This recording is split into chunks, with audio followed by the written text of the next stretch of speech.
শেখ হাসিনার ভার্চুয়াল ভাষণ ঠেকাতে ভারতের কাছে বাংলাদেশের কাকুতি মিনতি কাজে না দেওয়ায় ভারত থেকে কিছুদিন আগে বাংলাদেশে যাওয়া 11,000 টন চাল ঢাকা ফেরত পাঠাচ্ছে বলে খবর।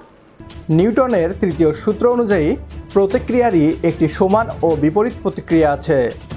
শেখ হাসিনাকে ভারত নিজেদের মাটি ব্যবহার করে বাংলাদেশ বিরোধী প্রচারণা করতে দিচ্ছে, অথচ বাংলাদেশের রিয়াকশন দেখবে না তা হতে পারে না। গণ অভ্যুত্থানের পর নতুন বাংলাদেশ মেরুদণ্ড সোজা করে বাঁচতে শিখে গেছে। এবার ভারতীয় চাল ফেরত পাঠিয়ে ভারতকে কঠোর বার্তা দিল বাংলাদেশ। বাংলাদেশের সাথে নোংরামি করে আবার বাংলাদেশে চাল রপ্তানি করে মোটা অঙ্কের অর্থ আয় করতে চাওয়া ভারতকে সেই সুযোগ দেওয়া হবে না। এবার ভারতের পাঠানো চাল ফেরত পাঠালো বাংলাদেশ। আর বাংলাদেশের এই সিদ্ধান্তকে শেখ হাসিনা ইস্যুতে ভারতকে জবাব হিসেবেই দেখছে পশ্চিমবাংলার মিডিয়া। কি বলছে তারা, আসুন তা দেখি। 5ই আগস্ট 2026 সন্ধ্যায় দিল্লিতে এক ইভেন্টে শেখ হাসিনা।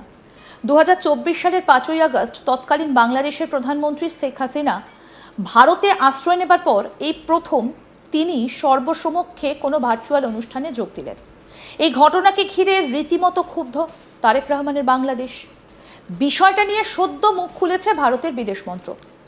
এবার আসা যাক আরেকটা ঘটনায়, যা প্রথমে দেখলে বাণিজ্যের খবর মনে হলেও এখন অনেকেই সেটাকে রাজনীতির চোখে দেখছেন।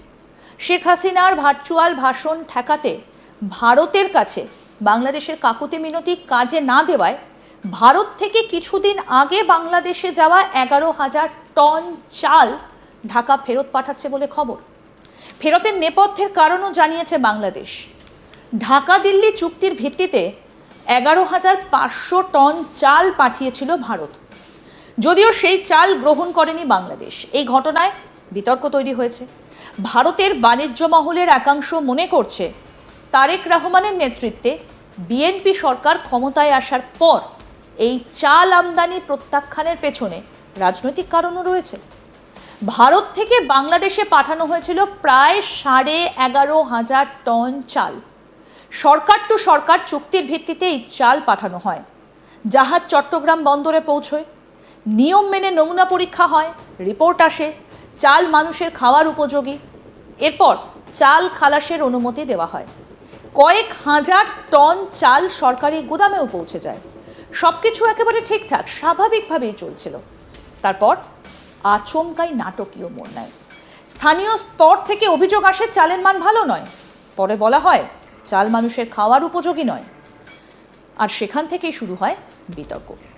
এখানে একটা প্রশ্ন কিন্তু সাধারণ মানুষও করছেন, প্রথমে যে চাল পরীক্ষায় পাশ করলো কয়েকদিনের মধ্যেই সে কিভাবে ফেল করলো? চালটা কি বন্দরে দাঁড়িয়ে রাজনীতির ক্লাস করে ফেললো, নাকি বদলালো চাল নয় বদলে গেল সিদ্ধান্ত? ভারত থেকে আসা 11,500 টন চালের একটি চালান বাংলাদেশ গ্রহণ করেনি। বিষয়টি নিয়ে ভারতে নতুন করে বিতর্ক তৈরি হয়েছে। ভারতের সংশ্লিষ্ট বাণিজ্য মহলের অনেকেই এই চাল প্রত্যাখ্যানের পিছনে রাজনৈতিক কারণ রয়েছে বলে মনে করছে। ভারতের ব্যবসায়ীরা প্রশ্ন তুলে বলছেন, ভারতীয় চাল নিয়ে বাংলাদেশ হঠাৎ করে কেন সমস্যায় পড়ল? এক ভারতীয় ব্যবসায়ী বলেন, আমরা বছরের পর বছর বাংলাদেশে চাল সরবরাহ করে আসছি। তবে এটিকে শেখ হাসিনার ইস্যুতে বাংলাদেশের জবাব বলা হলেও বাংলাদেশ গত 4 আগস্টই ভারতীয় চাল ফেরত পাঠায়। বাস্তবতা হচ্ছে বাংলাদেশকে নিম্নমানের চাল পাঠিয়েছিল ভারত।